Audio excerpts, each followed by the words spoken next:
بسم الله الرحمن الرحيم. الحمد لله رب العالمين، والصلاة والسلام على خير خلقه محمد وعلى آله وأصحابه أجمعين. اللهم لا سهل إلا ما جعلته سهلا، وإن شئت جعلت الحزن سهلا بقدرتك يا أرحم الراحمين. السلام عليكم ورحمة الله وبركاته. Azizlar, oxirgi paytlarda mo'min musulmonlar ichida Xizr alayhissalom to'g'risida savollar ko'payib ketdi.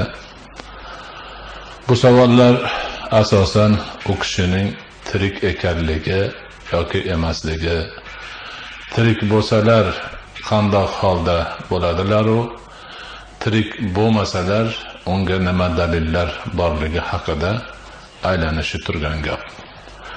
Lekin mulohaza qiladigan bo'lsak, har zamonda nafaqat bizni yurtimizda, balki boshqa mo'min musulmonlar yashaydigan yurtlarda ham Xizr alayhissalom to'g'risida turli mishmishlar qaytadan takrorlanib qo'zilib turadi. Ko'pchilik kishilarning orasida yurgan tushunchaga, mishmishga binoan Xizr alayhissalom barhayot bir zot ekanlar, u kishi o'lmas ekanlar, Musa alayhissalomning vaqtida ham bor ekanlar, undan avval ham bo'lgan ekanlar, keyin ham bo'lgan ekanlar, hozir ham bo'lar emish va bundan keyin ham qolar emishlar. Ko'proq Xizr alayhissalom ba'zi bir kishilarga ularga bildirmasdan uchrashib turar emishlar. Kimga Xizr alayhissalom nazar qilsalar, u odamning bu dunyodagi ishlari yurishib, katta baxt, saodatlarga erishar emish. Ba'zi bir mishmishlarni e'tibor beradigan bo'lsak, xilvat joy ekan, qorong'iroq bo'lib turgan ekan, bir odam ketayotgan bo'lsa, oldidan oppoq soqolli, nuroniy bir qariya chol chiqibdilarda salom berib o'tibdilar. Keyin haligi odam bu kim ekan deb orqasiga bir qarasa, yo'q bo'lib qolibdi ekanlar. Ana o'sha kishi Xizr alayhissalom emishlar degan gaplar ham bo'ladi. Shuningdek, Xizr alayhissalomning o'ng qo'llarini bosh barmoqlarida suyak yo'q ekan, so'rashgan odam ana shu suyak yo'qligidan u kishining Xizr ekanligini bilib qolishi mumkin ekan va mahkam ushlab ba'zi bir narsalarni so'rasalar, u kishining duosi ila o'sha so'ralgan narsalar muhayyo bo'lar emish degan kabi mishmishlar bor. Bu mishmishlar tez takrorlanib qo'zilib turadi. Keyin ma'lum bir vaqt o'tgandan keyin yana ozayib yo'q bo'lib ketadi. Keyin yana tarqalib qoladigan holatlari bor. Lekin Xizr alayhissalomning barhayot ekanliklari, doimo tirik ekanliklari va mazkur faoliyatlarni olib borishlari haqida bu mishmishlarni tarqatuvchilarni birorta hujjat dalillari yo'q. Bizning islomiy manbalarga qaraydigan bo'lsak, Xizr alayhissalom nomlari bilan Qur'oni Karimda zikr etilmaganlar. Musa alayhissalomga yo'liqqan solih banda sifatida zikr qilingan bir shaxs borlar.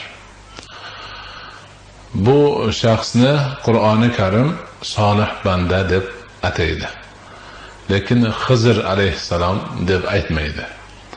Ammo Imom Buxoriy va boshqa muhaddislarimiz payg'ambarimiz alayhissalotu vassalomdan rivoyat qilgan sahih hadisda ana o'sha Musa alayhissalomga Allohning amri bilan uchrab, u kishiga ba'zi bir ibratli narsalarni o'rgatish sharafiga muyassar bo'lgan zot Xizr alayhissalom ekanliklari hadisda keladi. Ilmiy amonat nuqtai nazaridan aytishimiz ham kerakki, hadislarda Xizr emas, Xadir deb atalganlar u kishi. Xo'p, bu qissa Kahf surasida kelgan, juda ham mashhur. Musa alayhissalom kishilarning ichida va'z nasihat irod etib turganlarida u kishining bilimlari, burroliklari, aqlliklariga qoyil qolgan ba'zi bir kishilar, ey Musa, sizdan ham ilmliroq odam bormi dunyoda degan savolni berganda, Musa alayhissalom javob bermay bir oz o'ylanib qolganlar. Ana shundan keyin Alloh taolo o'z payg'ambari Musa alayhissalomga fawqa kulli zi ilmin alim, Qur'onning ta'biri bilan aytganda, har bir biluvchini ustida undan ko'ra biluvchiroq borligini bildirish uchun amr etadiki, sen oziq-ovqatingni, yo'l anjomlaringni olib safarga chiq. Bir ikki daryoni tutashgan joyiga yetganingda bizni bandalarimizdan bir bandaga yo'liqasan va o'sha bandadan ilm o'rganasan degan amrni qiladi. Alloh taolo Musa alayhissalom o'zlarining bir xizmatchi g'ulomlari bilan oziq-ovqat, safar anjomlarini olgan hollarida safarga chiqadilar. Safarda o'sha banda, solih bandani uchratadilar va safarda yurib turli sarguzashtlar boshlaridan o'tadi. Chunonchi kemaga chiqqanlarida kemani haligi shaxs teshib qo'yadilar. Musa alayhissalom e'tiroz bildirganlarida senga sabr qilishni shart qo'ygan edim-u deydilar. Keyin yo'lda o'ynab yurgan bir bolani, go'zak bolani chaqirib o'ldirib qo'yadilar. Musa alayhissalom yana e'tiroz bildirganida, yana men senga aytmadimmi, sabr qilishni shart qo'ymadimmi deydilar. Musa alayhissalom esa yana bir bor shartni buzsam uzrim o'zim bilan degan ma'noni aytadilar. Yana yurib borib bir qishloqdan taom so'rashganda berishmaydi va qishloqning chetidagi yiqilay deb turgan devorni Musa alayhissalom tikkalab qo'yganlarida, Xizr alayhissalom kechirasiz tikkalab qo'yganlarida Musa alayhissalom yana e'tiroz bildiradilar va o'sha yerda solih banda nima uchun bu hikmatlar bo'lganligini hammasini aytib beradilar. Inchunun kemani teshishni sirri o'sha kuni podshohni fuqarolar qo'lidagi butun kemalarni podshohlik ixtiyoriga olish uchun farmoni chiqqan ekan va o'sha teshish bilan haligi kemachilarni mulkini o'zida qolishni Alloh iroda qilganligi, bu bir hikmat bo'lganligi.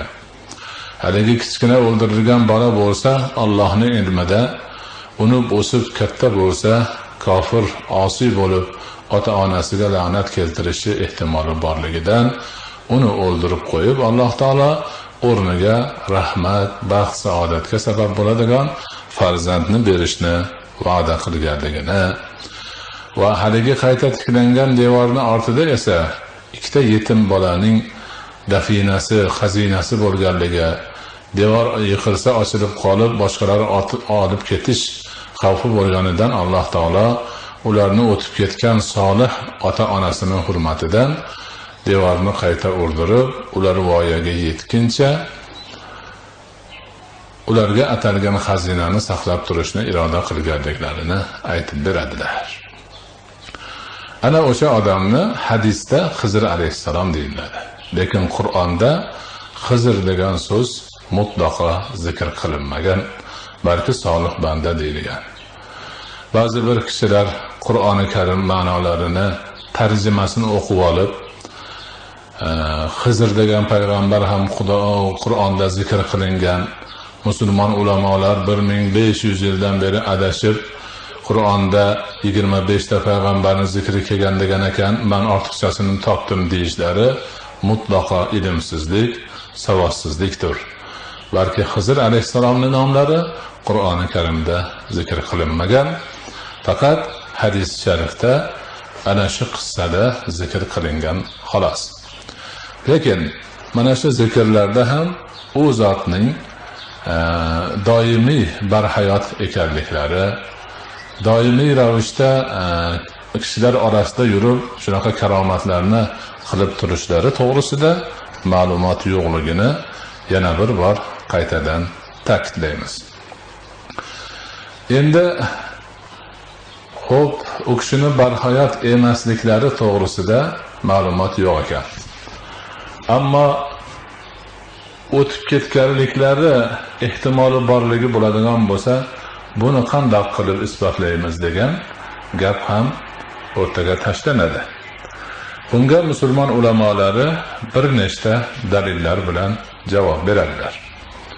Birinchi dalil, agar Xizr alayhissalom ko'pchilik yoki ba'zi bir kishilar e'tiqod qilayotganidek, mishmish tarqatayotganidek doimiy barhayot bo'ladigan bo'lsalar, payg'ambarimiz Muhammad Mustafa sallallohu alayhi va sallam payg'ambar bo'lib yuborilganlarida kelib u kishiga iymon keltirmoqliklari lozim edi. Zaten payg'ambarimiz Muhammad Mustafa sallallohu alayhi va sallamning shariatlari oxirgi din bo'lib, avvalgi barcha dinlarni nasx qilgan, amaldan qoldirgan va bundan keyin odam zotiki bor Muhammad alayhissalomga u kishi keltirgan narsalarga iymon keltirmasa musulmon bo'la olmasligi hammaga ochiq oydin ravshan. Agar Xizr alayhissalom ana shunday fazilatli zot bo'lsalar, doim barhayot bo'lsalar, albatta payg'ambarimiz Muhammad Mustafa sallallohu alayhi va sallamga kelib iymon keltirar va u kishiga ummat bo'lar va u kishining shariatlariga amal qilar edilar. Madomiki bu haqda birorta ham dalil, hujjat yo'q, demak Xizr alayhissalom doimiy tirik degan gap ham noto'g'ri bo'lib chiqadi. Buning ustiga yana boshqa bir dalil, hadislar ham bor ekan.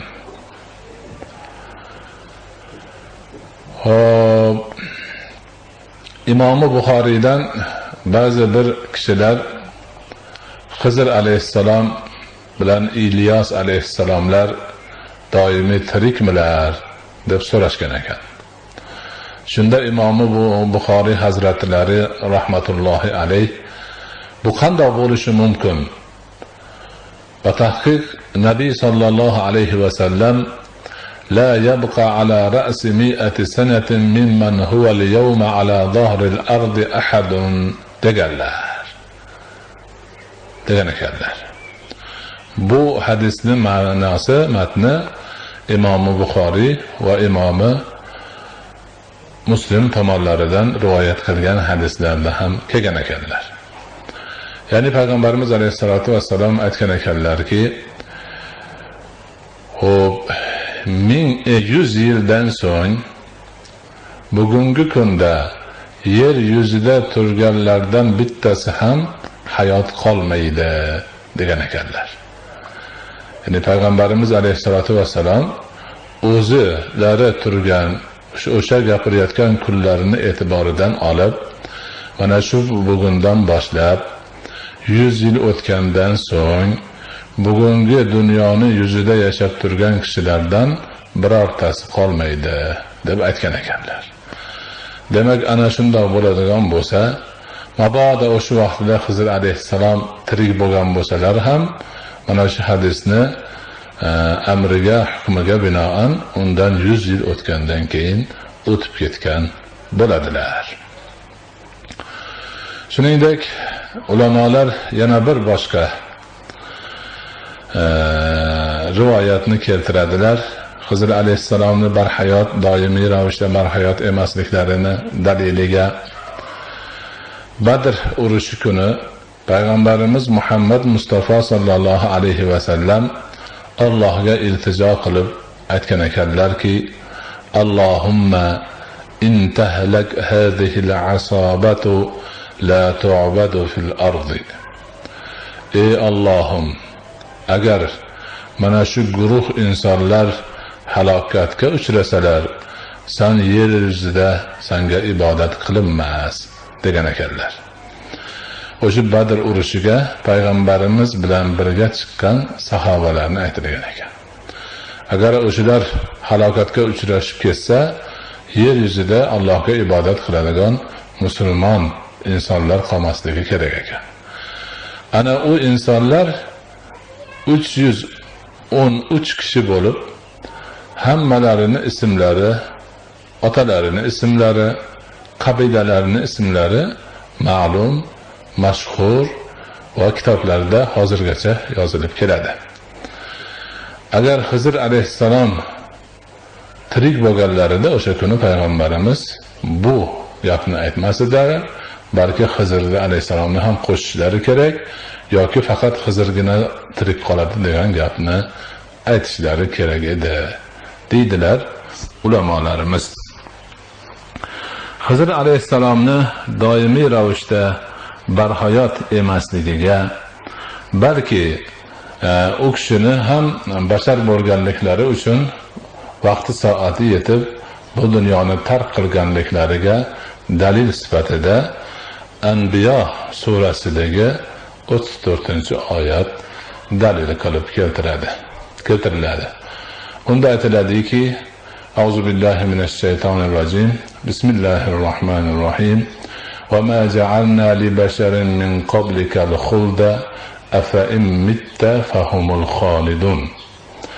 Bu oyatda Alloh subhanahu va taolo payg'ambarimizga xitob qilib aytayaptiki: biz sendan oldin birorta basharga abadiylikni qilganimiz yo'q. Doimiy yashashlikni berganimiz yo'q. Agar sen o'ladigan bo'lsang, ular abadiy qolurlarmi? degan ekan Alloh taolo.